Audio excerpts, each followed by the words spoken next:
News 18 India.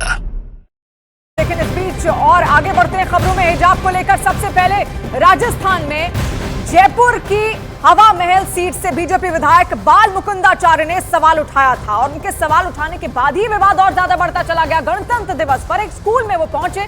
बाल मुकुंदाचार्य ने वहां सवाल उठाया था कि विद्यालय में दो तरह के ड्रेस कोड क्या हैं और क्यों हैं। उन्होंने स्कूल में ड्रेस कोड की वकालत भी की थी। बाल मुकुंद के बयान के बाद हिजाब पर विवाद बढ़ा तो राजस्थान के शिक्षा मंत्री मदन दिलावर ने दूसरे राज्यों में स्कूलों में हिजाब को लेकर विभाग के अफसरों से स्टेटस रिपोर्ट मांग ली थी। तो वहीं राजस्थान सरकार के एक और मंत्री किरोड़ी लाल मीणा ने हिजाब पर बैन की पैरवी की। तो देखिए किस तरीके से बाल मुकुंदाचार्य जाते हैं एक स्कूल में। रिपब्लिक डे परेड उस दौरान वहां पर हुई और वहां पर वो कहते हैं कि एक ही स्कूल में आखिर दो तरीके के ड्रेस कोड क्यों है, जिसके बाद से पूरा विवाद और आगे बढ़ता हुआ चला गया।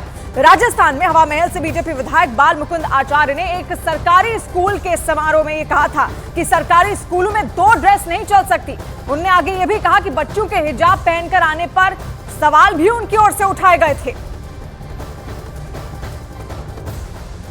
अब ऐसा क्या हो गया कि स्कूल में दो प्रकार के ड्रेस कोड कर दिया गया है पिछली सरकार ने, और स्कूल न होकर वहाँ ऐसा लगा कि कोई शादी ब्याह में आए हैं, कि कोई और उत्सव में आए, कि और किसी चीज़ में आए।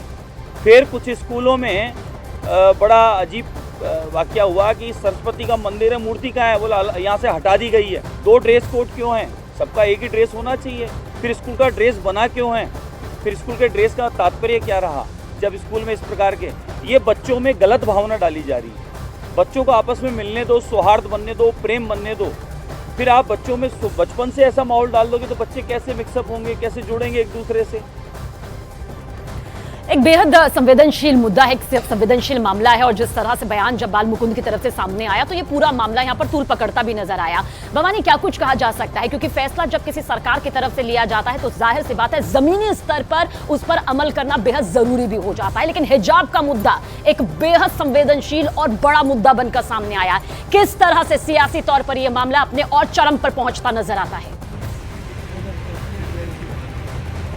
जी, आपने देखा होगा कि जब कर्नाटक के अंदर ये इस मामले ने तूल पकड़ा तो पूरे देश भर के अंदर ये हिजाब का मुद्दा गरमाया। उसमें जयपुर में भी प्रदर्शन हुए, विरोध प्रदर्शन हुए और जयपुर सबसे आगे रहा उसमें। यहाँ पर काफ़ी सारे प्रदर्शन हुए और कल भी जब प्रदर्शन हुआ तो उसमें केवल छात्राएं नहीं थी, इसके अलावा कई सामाजिक संगठन वो जो हिजाब को लेकर पहले से विरोध में थे उन संगठन के लोग भी देखे गए। महिलाएं भी काफ़ी संख्या के अंदर थी। तो जाहिर तौर पर अब शिक्षा मंत्री के इस बयान के बाद में हो सकता हो कि कल से ये विरोध प्रदर्शन का सिलसिला शुरू हो जाए या आपत्ति जताएं इस पर की रोक न लगाएं। हालांकि रास्ता जो शिक्षा विभाग ने या राजस्थान सरकार ने चुना वो अलग तरीके से चुना कि वो ड्रेस कोड को लागू करेंगे, ने कि ये कहा कि हिजाब को बैन करेंगे। लेकिन बात दोनों को आप ड्रेस कोड यहाँ पर लागू किया जाएगा क्योंकि